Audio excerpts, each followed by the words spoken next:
Welcome guys, so today I'm going to show you how you can get free Nintendo Switch gift card codes in 2025 using this new website which we've been testing out over the last week.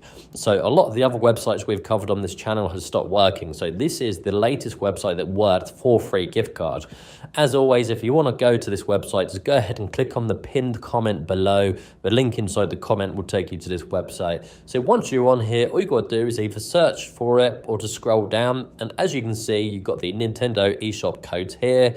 Go ahead and click on the get code. It tells you how many coupons they've got left for the day. As you can see, this is a $100 eShop code, which is a gift card code which you can use across all platforms for Nintendo Switch. So go ahead and click on the show coupon code. Now, this is going to check the database for you and let you know how many they've got left and make sure it's actually there for you.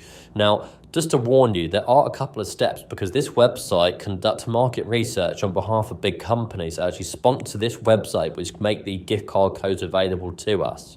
You've also got app developers that allow us to download their apps, and I actually downloaded a really good game app yesterday, which I still got on my phone. All I had to do was download it, play it for a little bit, and then it unlocked the code for me. And the same with the market research questions. They're all very basic questions. It doesn't take long, a couple of minutes. And then once you've answered those, the code will unlock for you. So as you can see, it's locked here at the moment. So what I'm going to do is I will cut this now and then come back once I've got the code and I'll redeem it, and you can watch me do that. Okay, so I've got the $100 free Nintendo Switch gift card code. So I'm just going to go ahead and redeem it. And as you can see, it's working. So just go ahead and click on the link below, guys.